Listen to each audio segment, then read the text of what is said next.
முசிர் கான் என்ற இளம் வீரரை விராட் கோலி மார்க் பண்ணிட்டார் அப்படின்னு சொல்லிட்டு சில நெகட்டிவ் போஸ்ட்டை நம்ம வந்து சோசியல் மீடியாவில் பார்க்க முடியுது.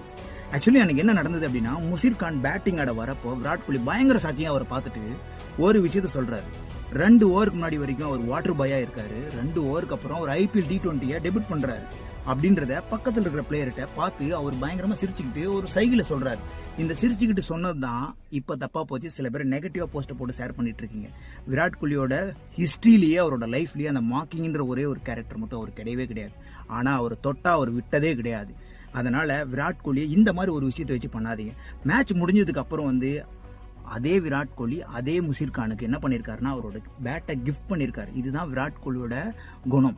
இது நல்லா தெரிஞ்சுக்கங்க. விராட் கோலிக்கு அப்படி ஒரு அவசியமே கிடையாது. இளம் வீரர்களை பயங்கரமாக வளர்த்தி விடுறதுல விராட் கோலி நம்பர் 1ல் இருக்காரு. அதுக்கப்புறம் சில போஸ்ட்டுகளை பார்க்க முடியுது, அக்ரெசிவாக இருக்காரு அப்படின்னு சொல்லிட்டு. விராட் கோலியோட அக்ரெசிவ்னஸ் தான் அவருக்கு அழகு. என்ன காரணம் அப்படின்னா, மிக மிக பெரிய கிரிக்கெட் படைகளை விராட் கோலி அவரோட அக்ரெசிவ்னஸ்னால வீழ்த்தியிருக்காரு. Australia and England. இது எல்லாமே உங்களுக்கு எல்லாருக்குமே தெரியும். ஆனால் தெரிஞ்சும் சில பேர் தப்பான போஸ்ட்டுகளை போட்டு அவர் தப்பாக போர்ட்ரேட் பண்ணிட்டு இருக்கீங்க. அப்படி போட்டு அவசியம் கிடையாது. அவர் ப்ரூவ் பண்ணி எங்கேயோ போயிட்டாரு. அதனால இந்த மாதிரி ஒரு சின்ன சின்ன விஷயங்கள்லாம் போடாதீங்க. ஏன்னா இது வந்து ஸ்போர்ட்ஸ். இது வந்து ரொம்ப பர்சனலாக எடுத்துட்டு மற்றவங்களை ஹர்ட் பண்ணுறேன்னு நினச்சிட்டு உங்களை ஹர்ட் பண்ணிக்காதீங்க. பாய் பாய்.